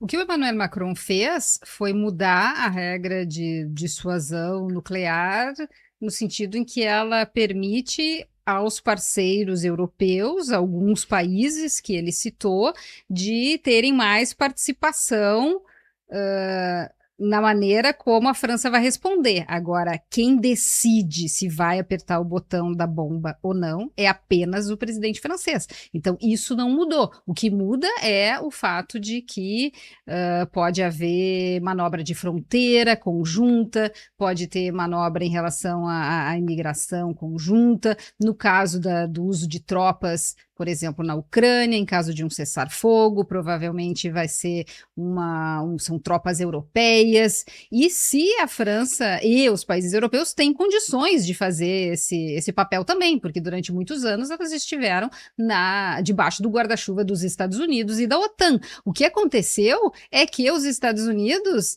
trata hoje os seus aliados de forma diferente. Então, a partir do momento em que o teu maior aliado já te trata meio como inimigo, tu começa a procurar outros aliados, e é isso que a França faz. A França sempre esteve envolvida em guerra no Sahel, na África, acho que as pessoas não se dão conta, mas quem segura os jihadistas lá para não virem aqui para a Europa, durante muito tempo foi o exército francês. Então, a França tem muitas bases, né, perto do Irã, em Djibouti, em outros países. Então, o que ela está fazendo são os Rafale, né, que são os caças franceses, começam a fazer segurança nos lugares onde há essas bases francesas, nos lugares onde há as bases aliadas. Eu acho que a França fez o que sempre fez, de manter a união com os seus aliados. A França sempre foi aliada dos Estados Unidos. O que acontece é que o Donald Trump está virando um pouco as costas e rindo, de certa forma, da Europa. Então, eu vejo como muito natural que a França volte os olhos para os seus aliados de verdade internamente para tomar as suas decisões. Eu acho que o que o Emmanuel Macron fez, né, de ter ido até uma base naval no Finisterre, de ter falado na frente daquele submarino. Teve uma coisa que ele falou que me chocou muito. Ele disse: dentro desse submarino cabe mais bombas do que todas as bombas lançadas da Primeira Guerra. É assim, a evolução do armamento é fenomenal. Agora, os Estados Unidos saiu de um acordo antinuclear, a própria Rússia pediu para os Estados Unidos voltar para um acordo antinuclear. Então, se ninguém fala que tem regra, quem vai seguir regra? Então, o problema é esse. Eu acho que a França sempre é aquele país mais sensato, aquele que é independente e que na hora vai falar o que pensa. E eu acho que o Emmanuel Macron, ele faz muito bem o papel dele. Ele pode não estar bem internamente, mas no cenário internacional ele continua sendo esse estadista e trazendo as respostas que são necessárias. Eu acho que ele fala com muita calma, né? Ele entende do que ele está falando. Ele pode estar passando por muitas dificuldades internamente, desde o gilet jaune, desde os coletes amarelos, desde né, da reclamação com relação ao custo de vida. Tem muitos problemas internos aqui na França que não são só ligados às decisões do governo, mas que fazem parte também de uma grande conjuntura internacional. E aí, nesse sentido, o que a França faz é se juntar cada vez mais com quem ela pode contar. Eu acho que ele faz que seria o natural. Se você me perguntar se eles vão entrar na guerra, eu não acho que eles vão mandar tropas no terreno imediatamente. Eu não vejo isso acontecer. Eu vejo muito mais uma participação de defesa do que ofensiva. Eu não vejo a França fazendo ataques no Oriente Médio. Eu vejo a França defendendo os seus aliados naquela região do Golfo Pérsico. É isso que está acontecendo. Porque ela vai sofrer. Você falou no início do programa. Quantos navios passam no Estreito de Hormuz? Quanto desse... E não é só petróleo, lá dentro daqueles navios tem tudo que é vendido, né? Tem plástico, remédio, carro, tem tudo que passa por lá. Então, as coisas vão ficar mais caras aqui, é possível. O preço do petróleo já subiu 13% aí de um dia para o outro. A nossa sorte na França, que é um país que se baseia 70% da sua matriz energética no nuclear. Não estou defendendo o nuclear, sei do problema dos rejeitos, não estou fazendo apologia a isso, mas o presidente francês faz e acha que é a maneira como a França vai se destacar no futuro, tendo essa energia que ele chama de limpa e que no futuro vai ser importante porque ele não vai depender menos do petróleo. Então, é uma série de coisas que... É como, tipo, as melancias estão se assentando no caminhão. Ainda assim vai acontecer muita coisa. E para quem vai escutar a gente pode depois até fazer cortes assim, mais rápidos pra galera que tá ouvindo a gente. Assim, existe a necessidade de ter algum medo? Porque assim, a gente começa a ouvir falar de guerra. Eu falei em algum momento, a gente nunca viveu isso, a gente não sabe o que é isso. Eles, entre aspas... Eles estão acostumados com isso. É tanto que é extremamente normal a gente chegar no aeroporto aqui e ver tantos oficiais da armée, do exército francês. É normal. Aqui tem a Operação Sentinela, que existe desde os atentados terroristas. Mas a França é um país que é alvo do terrorismo, então eles têm esse know-how de como combater. Eu acabei de te dizer, eles combatiam os terroristas na África. Então eu acho que eles continuam a fazer isso, levantaram de um grau o nível de ameaças. Você vê já mais policiais na rua, mas eu acho que eles têm expertise e têm capacidade para isso. Eu não tenho medo, eu não me sinto insegura. Pode cair uma bomba, pode ter um ataque na Torre Eiffel? Pode, assim como teve no World Trade Center. Dificilmente vai ter na praia de Copacabana, mas a França, ela está no centro do furacão, ela está no centro da Europa e ela vai estar sempre no alvo. Então, quando você ouve esses generais franceses falando sobre a guerra, eles dizem, nós sempre estivemos preparados, nós nunca baixamos a guarda, só que eles trabalham tão bem que a gente pode viver a nossa vida na boa como se nada tivesse acontecendo. Quantos atentados terroristas frustrados tem por ano? Muitos, a gente nem fica sabendo, mas porque eles dão conta de realmente impedir. Então, nesse sentido, é ansiogênico ouvir notícia de guerra todo dia? É apavorante ver tanta imagem ao vivo, direto, de bombardeamento? Às vezes eu até digo para as pessoas olharem menos, né, indo contra a minha própria profissão, mas porque acho que pode causar um certo nervosismo. Mas se tu me perguntares nesse momento aqui, eu não tô com medo de sermos atacados aqui agora, e se formos, acho que seremos protegidos da melhor maneira. Aliás, a França já tem, né, uma cartilha para você manter em Uhum. casa, água, comida em lata, livros para as crianças. É muito interessante quando tu lê essa lista do que precisa para vários dias ou Uhum. meses de confinamento. Não esqueçam os jogos de sociedade É. para os seus filhos. Eu posso te falar uma coisa? Você tocou num assunto assim muito bacana. Eu me lembro que a primeira vez que eu fui na reunião de pais e mestres, lembra disso, né? Antes Sim. era reunião de pais e mestres. Eu fiquei impressionado que dentro da classe do meu filho tinha uma mini biblioteca. E aí isso foi trazendo algumas coisas pra mim, assim, sabe? Sobre o povo, sobre a cultura, sobre ter, sobre não ter, sobre ser. E, por exemplo, eu lembro quando eu cheguei na França, acho que a gente tá mesmo tempo aqui, né? Hum. É, em 2009, a primeira vez que eu entrei no metrô, já não é tanto quanto, mas assim, 70% das pessoas estavam lendo. Elas voltam a ler agora, tu já não percebeu? Eu começo a achar que tem É, uma volta ao livro, eu acho que as pessoas já começam a se encher o saco um pouco do de rede telefone e social, tal. eu começo a perceber isso, assim, tanto que tem, né, fim de semana em que o celular é proibido, passeios em que você não pode levar o celular, as pessoas se encontram para conversar, como era na nossa adolescência, na nossa Uhum. infância, era assim, a gente é de uma geração analógica, né, uma das últimas gerações analógicas ainda. Sabíamos falar um para com o O outro, que assim. nos dá uma certa base para agir hoje em dia. É, Né? Me sinto muito segura por ter vindo do mundo analógico e ter me adaptado ao mundo digital. Então, eu acho que com relação a isso, a França ela tem uma preocupação com a cultura de maneira geral. Se a uhum. cultura vai ser digital ou se a cultura está aqui no papel, não importa. O que importa é que as pessoas se expressem, que as pessoas sejam livres. O teatro, a música, o espetáculo, a dança, tudo isso é muito importante. Tudo o que algumas civilizações detestam, o que os ayatolás do Irã odeiam, né? Que as mulheres sejam livres, que as mulheres falem o que pensem. Então é isso que eu gosto de estar aqui, porque eu estou num lugar que defende os direitos humanos, que defende a liberdade de expressão, que defende a democracia. E se for o último bastião da democracia no mundo, é aqui que eu É quero aqui. estar. É engraçado, né? A gente. Assim, eu passei a admirar muito isso dos franceses, como uma frase famosa, meu, independente se eu estou de acordo com você ou não, eu vou sempre respeitar o seu direito De de falar. falar aquilo que você quer.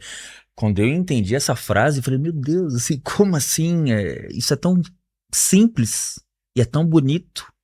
Sabe, eu fui me moldando, assim. Hoje eu começo a estudar um pouco, assim, dos filósofos franceses, das ideias que eles vão trazendo, enfim, e isso vai fazendo com que eu olhe pra gente, assim, de uma maneira, assim, parece que a gente tá, às vezes, sabe, tão longe, sabe, de alguns ideais, de algumas ideias, que, poxa, é tão simples. Você fala sobre o socialismo na França e as pessoas não sabem nem o que que é isso, e elas começam a criticar.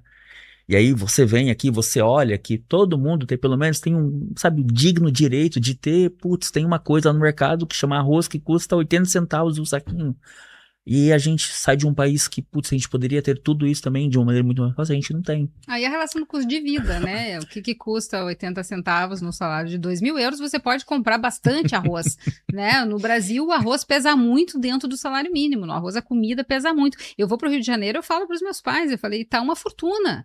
As coisas que vocês estão comprando e achando que é normal, não é normal. Não pode um queijo custar 50 reais, 60 reais, entende? A questão é o mesmo produto com qualidade menor e muito mais caro. Então, nesse sentido, não dá para pensar, porque o país tem impostos altíssimos. Aqui também tem muito imposto, não é isso, mas é que aqui as coisas têm o valor agregado das coisas, você pode comprar. Você vai no supermercado com 20 euros, sai de lá com champignon, com frutas vermelhas, com uma série de coisas de qualidade. No Brasil, não. Então, o problema do brasileiro é se acostumar com a inflação alta, com a carestia e achar que está tudo bem.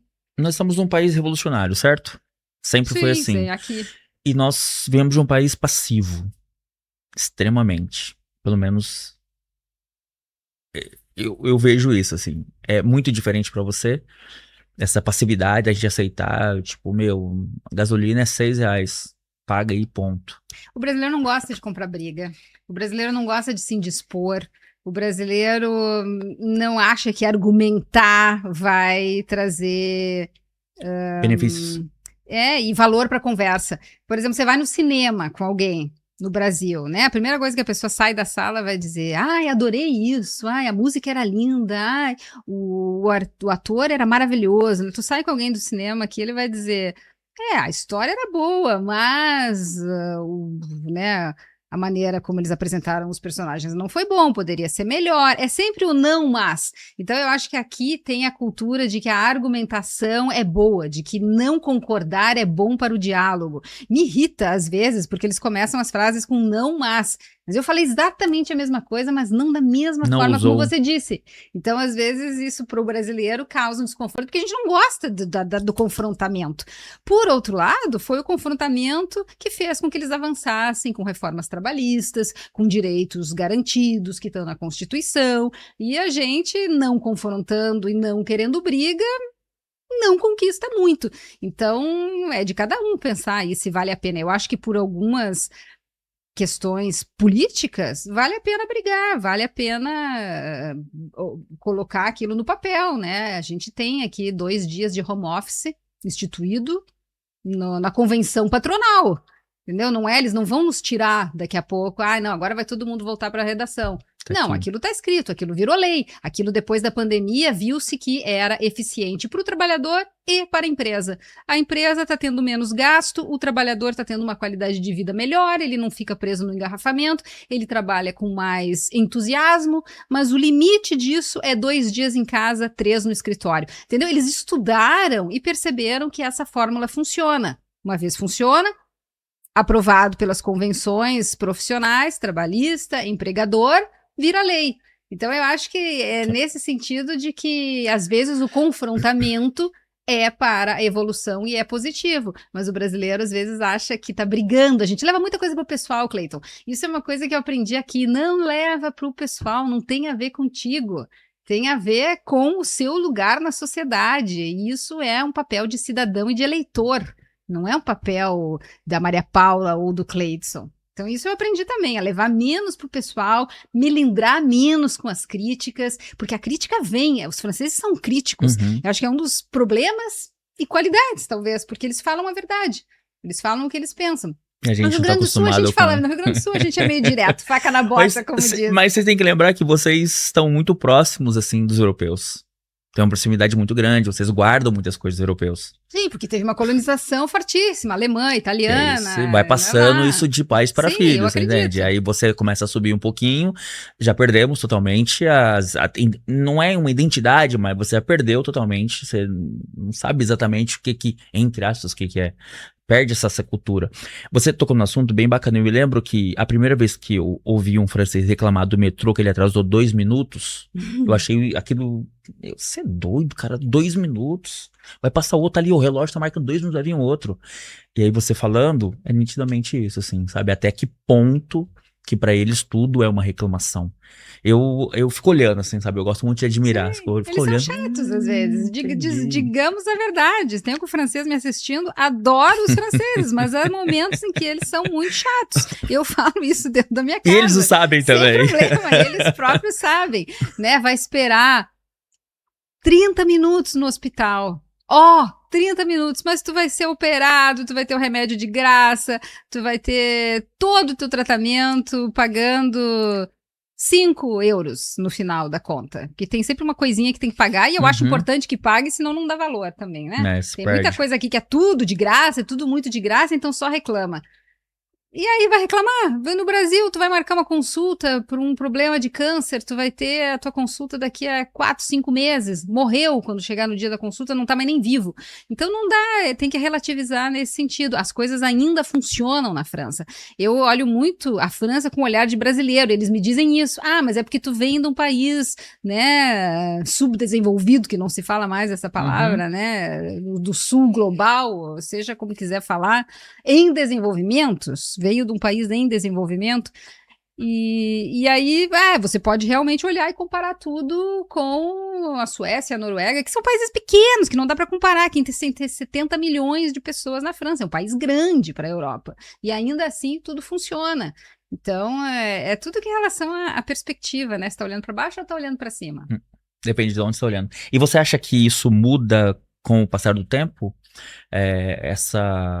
Esse lado social, esse lado onde tudo acontece, dá certo, funciona, uma hora ou outra pode não funcionar mais. Pode, porque pode não ter dinheiro, porque a população envelhece, a quantidade de pessoas trabalhando é menor do que era antes. Aqui tem um sistema de repartição das aposentadorias, as mulheres estão tendo menos filhos, então a conta não fecha, em algum momento não vai fechar. E aí que eu acho que a necessidade da reforma das aposentadorias tem que ser explicada com números e de forma mais clara, né? Porque sempre tem quem seja contra, achando que dá para tirar dinheiro do outro lugar, que dá para tirar dinheiro dos ricos, que dá para aumentar o tempo de contribuição e não aumentar a idade para aposentadoria. Tem vários cálculos que podem ser feitos aí e essa é a grande discussão. O problema é que tem que achar dinheiro para pagar este lindo estado de bem-estar social que inclui transporte de graça, a escola de graça, a saúde de graça, e alguém vai ter que pagar essa conta. A França gastou muito dinheiro durante a Covid, porque o presidente Emmanuel Macron resolveu ficar pagando os salários de todo mundo durante o período em que as pessoas ficaram em casa confinadas. Existe uma dívida grande em relação a isso, que não se sabe quando ou se e de que forma será paga.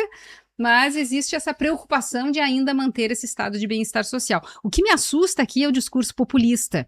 É o discurso que não é baseado na verdade, que não é baseado nos números, que é o discurso do medo, como, por exemplo, esse. Olha, os muçulmanos estão chegando aqui, estão pegando o seu lugar, estão pegando o seu emprego.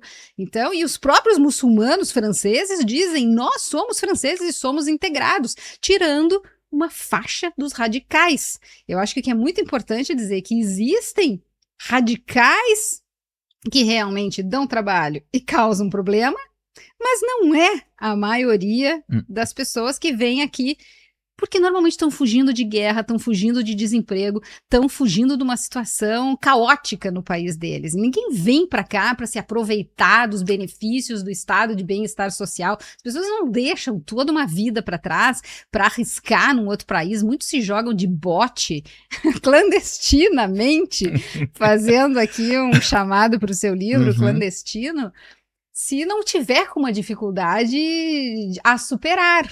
E eu acho que muito do discurso populista, eu repito essa palavra, muito mais do que extrema-direita, é um discurso populista e às vezes mentiroso que não se sustenta na realidade. E é isso que as pessoas estão cada vez mais abertas a ouvir, porque nada funciona, porque já está tudo ruim mesmo, olha só, então temos que mudar. Mas mudar para quê? Vamos mudar para qualquer coisa, porque como tá, não tá bom. Então, isso eu tenho medo. O que eu tenho medo? Descrença na política, descrença nas instituições, descrença na democracia. Isso são coisas que eu falo no meu livro. Que o maior risco é que as pessoas não acreditem em mais nada. E é uma coisa que está começando a acontecer no Brasil, que as pessoas desconfiam do judiciário, desconfiam do legislativo e desconfiam do executivo. Quando você não tem o triângulo, que aliás é inspirado aqui na França, né, a separação dos três poderes, quando as pessoas acham que tudo está errado, elas vão aceitar e pedir por um salvador da pátria que vai vir. Normalmente é alguém apolítico, que não é da política e que vai resolver os problemas. Já vimos 1, 2, 3 casos como esse no Brasil e não dá certo. Então eu acho que muito mais é vir de dentro, vir da comunidade. A gente agora vai ter eleições para prefeito. Aí eu fui olhar os números, quantidade, são 34 mil municípios. Tu imagina num país que é pequeno, 16 vezes menor que o Brasil. O Brasil tem o que, 5 mil por aí municípios, porque aqui tem município de 200 habitantes. Pessoas. Então, mas a política é local, sim. A política se discute localmente, então tem toda essa discussão do voto distrital, talvez tenha que ter uma reforma política no Brasil. Eu sempre fui defensora de que às vezes os estados são subrepresentados ou over, né, muito representados. Será que, né, tem que ter o mesmo número de deputados em estados que são menos, que pesam menos para a economia do Brasil?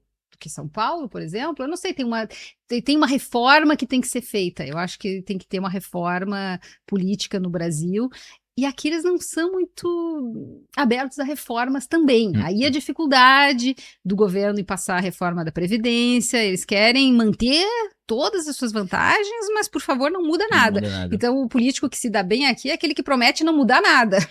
Quando, na verdade, precisa mudar para resolver os problemas. Sabe quantos anos está o maire do Créteil no poder? Não. 40 anos. Pois é, será que é bom? Eu não acho.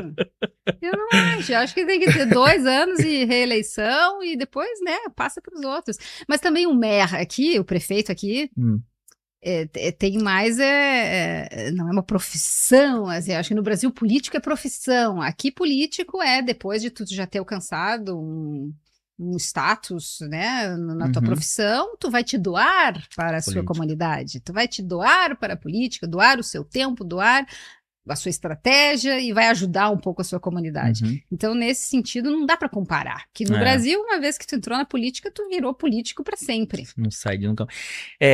São coisas que eu bati uma vez um papo assim muito rápido com o Maire de Santana também, o Karim. Conheço. E assim, eu sou muito fã dele.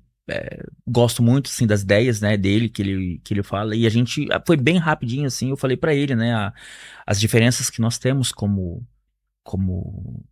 a política, né, muito diferente, assim, né, tem uma coisa tá muito longe, assim, da maneira que eu vejo eles operando aqui, da maneira que nós operamos lá embaixo, tanto que aqui, poxa, sei lá, Coluche, não sei se você lembra, se conheceu, Coluche, acho que ele não teria, assim, um poder numa política aqui como qualquer outra pessoa teria no Brasil, um palhaço teria no Brasil. Tiririca. Você entende? E olha que o Coluche não fazia piadas bobas, enfim, não tô menosprezando o Tiririca, não é isso. O que ele fazia muito bem, mas assim, o Coluche tinha sempre, em todas as piadas dele, tinha um lado social muito forte, onde ele atacava.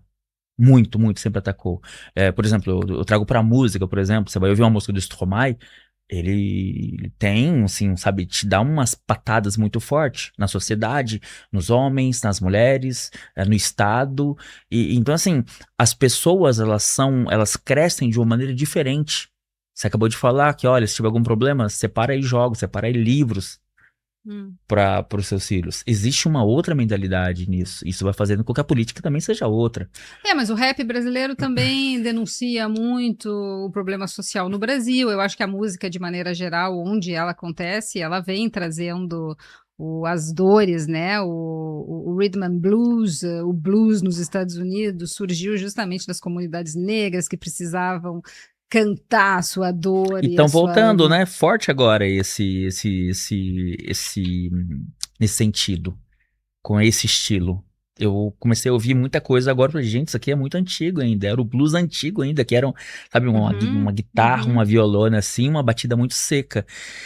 Enfim, eu acabei entrando nesse assunto, mas não era para ir para ali, mas a gente enxerga essas diferenças, assim, eu passo a notar isso. E sabe o que é legal? Por exemplo, você estudou, se formou para isso. Então você chegou aqui e você notou essas coisas também. Eu não estudei aquilo que você estudou, eu não me formei nisso. E eu consigo enxergar essas coisas. É nítido isso, tá claro pra gente essas diferenças. É claro que eu também vou atrás, eu sento, eu ouço, eu escuto, eu me interesso por isso. Mas aqui você consegue enxergar isso, assim, parece que não é tão monopolizado como é no Brasil algumas coisas. Isso eu consigo enxergar. Ô Maria, quando a gente fala de saudade, é muito ruim pra você estar aqui? Você já falou que, né, se sente uma cidadã francesa, é francesa, aí dentro, La Marseillaise, e enfim, não precisa eu me cantar. emociono, mas eu gosto da Marseillaise. Eu acho que existem hinos e existe a Marseillaise. Mas deixa eu falar uma coisa pra você, eu acho ela muito forte. Eu coloco meus filhos ouvirem, tá? Eu sou também um brasileiro que gosto muito, assim, da França, e eu gosto de história, então a França é um prato dos melhores possíveis que tem. E quando eu vou ouvir a Marseillaise, porque eu quero muito aprender o hino inteiro, que, diga-se de passagem, é enorme e é difícil, né, com coisas muito antigas ainda, quando eu comecei a entender o hino, eu falei, gente, isso aqui é forte pra caramba, isso aqui é guerra total mesmo. Que isso sangue aqui... impuro Aham, fertilize as fertiliza. nossas terras. Você entende? É tipo pegar a espadona, sair assim. Eu falei, meu Deus, que isso? Como assim, né? Eu vou sair, alguém vai vir aqui, vai matar minha família, minha filha? Não, não, não vai acontecer. Então, assim, eu gosto muito também dessa ideia de aceitar, de estar na França, de fazer parte da França. Uma vez eu lembro que da outra vez que começaram a falar sobre as guerras também, aqui perto, eu perguntei para algumas pessoas, o que que você faria, né, se a gente entrar em guerra, bom, a gente faz parte da guerra, a gente tem que tomar cuidado, isso aqui, nossa, eu vou embora pro Brasil, meu Deus, cara, não quero nem saber desse lugar aqui, eu fujo. E eu fiquei pensando, eu falei, não, eu não vou assim largar, meus filhos nasceram aqui, eu faço parte disso aqui, esse é o país deles. Eles falam fluentemente a minha língua materna, eles comem cuscuz, arroz, feijão e farinha, mas aqui é o lugar deles, esse é o país deles, esse é o hino deles. Então eu fico meio, sabe, às vezes perdido, entre E aí a aspas, assim. importância é que você não deixe que eles também vivam divididos, né? É importante. Como é que eu faço? Quando eu tô aqui, quando eu tô no Brasil, Eu eu tô tô no lá. Brasil. Então eu não vivo com a cabeça nos dois lugares, eu acho que isso é o mais importante. E se tiver guerra, e eu sei onde eu vou estar indicando a saída para o povo, é por aqui, serviços médicos aqui, água aqui. Eu sei que eu tenho esse papel de comunicadora e eu já sempre me imaginei como aquelas pessoas que ficam no aeroporto, sabe, Vai pra indicando lá. a direção para o avião. Eu não vou sair do barco, dificilmente a pessoa se forma em jornalismo para abandonar as dificuldades. Eu acho que só existem três profissões que correm para um desastre e não no sentido oposto. São os policiais, os bombeiros e os repórteres. Isso estava escrito no Newseum, que é um museu da notícia que existia em Washington, que infelizmente fechou. Então, eu vou estar no meio da confusão, provavelmente fazendo o meu trabalho social, porque é isso que é importante. Eu não trabalho para mim, Cleidson, eu trabalho para a comunidade, Comunidade. esteja onde eu estiver. Os meus leitores são leitores de língua portuguesa no Brasil inteiro, no mundo inteiro, não muito no Brasil, mas também em todos os lugares. Então, tudo que eu faço é pelo social, é pelo outro, é pela comunidade. Então, de certa forma, como é que eu vou fugir na hora em que todo mundo vai precisar? É a hora, né? Verdade. É, Bom, Maria, eu acho que é muito legal quando eu encontro pessoas que têm, entre aspas, sabe, assim, as mesmas. Uma proximidade, sabe, nas ideias, naquilo que a gente vê como esse país, na maneira que nós enxergamos as coisas aqui, mesmo vindo de onde nós viemos. Indiferente, né, da situação que tenhamos no Brasil, mas é muito legal quando a gente encontra pessoas que conseguem entender exatamente, poxa, a realidade aqui é essa, sem um viés, sabe, ideológico. Não, não tem um viés. Aqui é assim, assim, assado. Aqui funciona isso, não funciona isso. Eu acredito que quem vem aqui e não tem documento, que está com medo de ser pego pela imigração, que sofre porque o aluguel é caro, eu entendo que as pessoas acham a França dura, difícil. Então é o que eu te falei, é difícil de furar a barreira, mas uma vez que você é aceito, você foi aceito e você faz parte daquilo. Então eu acho que as pessoas que vêm para cá com um sonho, não adianta ser um sonho de ser irregular. Ninguém quer, você vai ser Uhum. perseguido, caçado e maltratado. Então, o objetivo vai ter o teu visto de séjour, que depois tem que transformar, né, em alguma maneira de ficar aqui de forma regular. Isso é a primeira coisa Uhum. que eu falo. Não vem achando que aqui é aventura, que vai ser difícil. Além do inverno rigoroso e 2, 3 meses de cinza, além de tudo, o medo, né? Então, tem muito brasileiro, diga-se de passagem, que estão aqui, que vieram como turista e acabaram ficando, e aí agora fica cada vez mais difícil de regularizar, porque já está tanto tempo irregular, o que, que vai justificar? E não é porque você está aqui 5, 6 anos, 10 anos, que automaticamente você tem direito ao seu visto. Depende do teu dossiê. Você já entrevistou muitos advogados, que são pessoas muito melhores do que eu aqui, para colocar isso.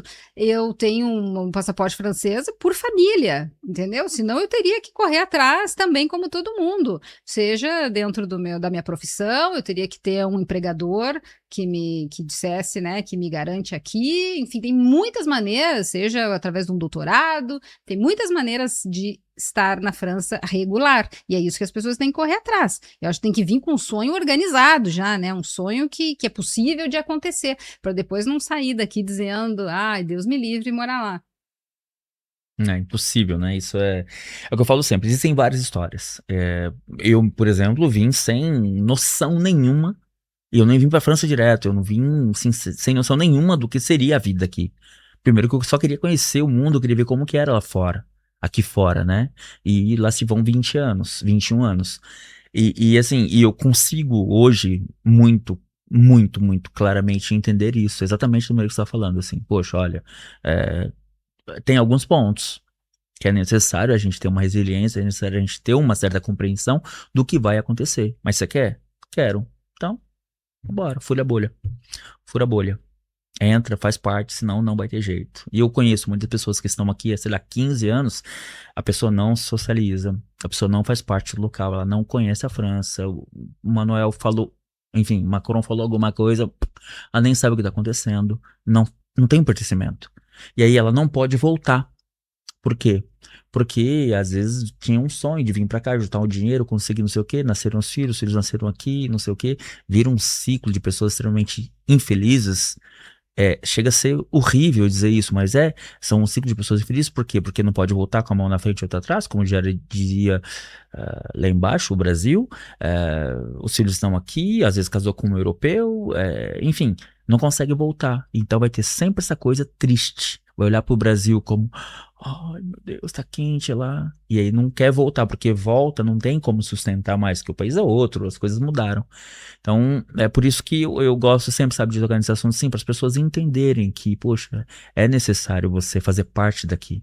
Toda mudança exige adaptação, exige muita coragem e muita força de vontade. Quando eu fui para os Estados Unidos estudar, eu achava que eu sabia falar inglês e escrever inglês. Aí eu caí em Columbia University e eu vi a dificuldade que era e eu estudava 24 horas por dia. Então não tem ganho sem esforço. Então eu acho que a primeira coisa que tem que ter bem claro em mente é que vai passar talvez um pouco de dificuldade, né? Mas compensa se você conseguir alcançar os seus objetivos, né? Hoje eu trabalho, eu vim para cá sem emprego. Eu não tinha nada. Eu vim para cá porque meu marido quis voltar para a França, a gente veio. Então eu fiquei fazendo PIG, que é o quê? O freelancer. Depois de 25 anos de reportagem em televisão no Brasil, em que eu era uma pessoa, de certa forma, conhecida dentro da minha profissão, reconhecida, eu comecei de baixo, do zero, né, fazendo a reportagem esporadicamente, porque é a única coisa que eu sei fazer também. Eu me dizia, o que eu vou fazer agora na França? Meu Deus, eu vou vender, eu não sei vender um copo d'água, não é o meu negócio. Meu negócio é fazer reportagem.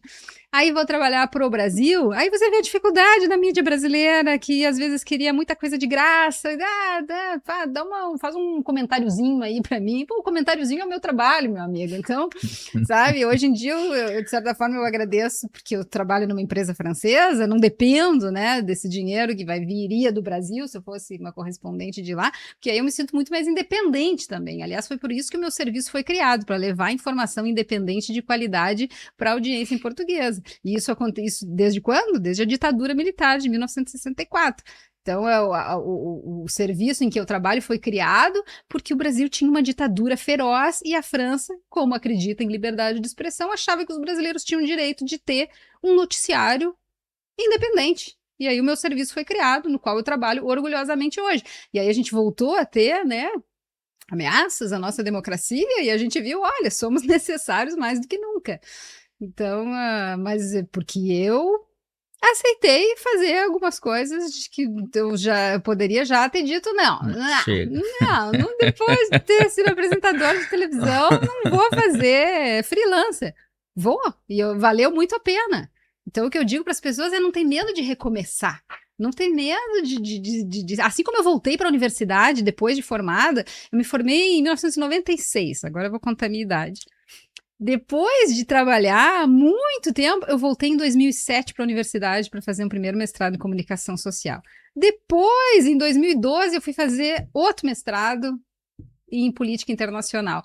Entendeu? Sempre voltando para o banco da escola para analisar o meu trabalho, sempre dentro da comunicação, mas eu não tive medo nem vergonha de voltar para o básico, que é a escola, mesmo que muita gente naquela época dizia que lugar de repórter é na rua e não na faculdade. Isso eu também falo, olhando para a câmera, para as pessoas que me disseram isso lá atrás, não era verdade. E não acreditem, apostem na sua formação, porque se em algum momento aquele emprego faltar, o que você tem é tudo que você construiu na sua educação. Então, eu tinha 2 mestrados, 2 livros publicados, e foi a partir daí que eu consegui começar tudo de novo. Eu não tenho nenhuma vergonha de falar de que eu posso recomeçar num outro país. Então, e deu certo. Então, hoje em dia, com muito orgulho, estou aqui conversando contigo aí no Brasileiro Gringo, porque hoje eu sou uma brasileira gringa. Que legal. Maria, muito obrigado mesmo, de coração. Parabéns, muito, muito bacana. É, não é clichê, tá? Mas é muito legal a gente se ver aqui fora, assim, com esse resultado. E eu gosto muito da palavra réussi. E eu acho que isso pra gente, né? E eu me colocando agora é, é, como de repente admirador dessa brasileira é um réussi pra gente. As ideias, aquilo que a gente quer, a maneira que a gente fala, a maneira que nós trazemos informações, isso é muito legal. Muito obrigado mesmo. Eu que agradeço pela oportunidade, foi um prazer e parabéns pelo teu trabalho e por dar espaço Obrigado. para as pessoas continuarem a sonhar. Obrigado.